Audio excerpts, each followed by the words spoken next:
आपण दररोज विविध माध्यमातून बातम्या वाचत असतो, ऐकत असतो. आता तर आपण मोबाईलवर काही क्षणातच बातम्या बघतो. पण पूर्वी मात्र वर्तमानपत्रातून बातम्यांचा प्रसार होत असे. बातम्यांचा प्रसार हा वृत्तपत्र आणि पत्रकार यांच्या मदतीने होत असे. तर तुम्हाला माहित आहे का मराठीतील पहिले वृत्तपत्र कोणते होते आणि ते कोणी सुरू केले? नमस्कार, आपण पाहतात मराठी यशोगाथा. चला तर मग मराठीतील पहिल्या वृत्तपत्राबद्दल आणि त्याच्या पत्रकाराबद्दल अधिक माहिती जाणून घेण्याचा प्रयत्न करूया. बाळशास्त्री जांभेकर यांनी 6 जानेवारी 1832 रोजी मराठी भाषेतील पहिले दर्पण नावाचे वृत्तपत्र सुरू केले. बाळशास्त्री जांभेकर हे कवी होते आणि त्याचबरोबर दर्पणचे पत्रकार देखील होते. बाळशास्त्री जांभेकर यांच्या जयंतीनिमित्त महाराष्ट्र शासनाने 6 जानेवारीला पत्रकार दिन जाहीर केला आहे. इंग्रजी राजकारत्यांना स्थानिकांच्या समस्या आणि भावना समजाव्यात म्हणून इंग्रजी भाषेत दर्पण हा स्तंभ त्यांनी लिहिला होता.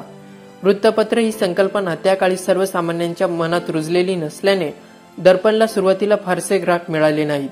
पण ही संकल्पना जसजशी समाजात रुजली तसतसे त्यात विचार रुजत गेले आणि प्रतिसाद वाढत गेला. ब्रिटिशांच्या काळात वृत्तपत्र चालवणे आणि वाचक वर्ग मिळवणे हे फार कठीण काम होते. पण या काळातही सुधारकांनी नफ्याचे कोणतेही तत्व न स्वीकारून आपली वृत्तपत्रे चालवली. बाळशास्त्री जांभेकरांचे दर्पण हे अशा वृत्तपत्रांचे प्रणेते होते. वृत्तपत्र सुरू करण्याचा मुख्य उद्देश देशभक्ती आणि सामाजिक जागृतीचा संदेश पसरवणे हा होता. बाळशास्त्री जांभेकर यांनी भौतिकशास्त्र, रसायनशास्त्र, खगोलशास्त्र, वनस्पतीशास्त्र, भूविज्ञान, भूगोल, इतिहास, गणित, मानसशास्त्र अशा अनेक विषयात प्रभुत्व मिळवले होते. शिवाय त्यांनी संस्कृत, हिंदी, बंगाली, कन्नड, गुजराती, तेलुगू, इंग्रजी, ग्रीक, लॅटिन, फ्रेंच आणि पर्शियन अशा जवळपास डझनभर भाषाही आत्मसात केल्या होत्या.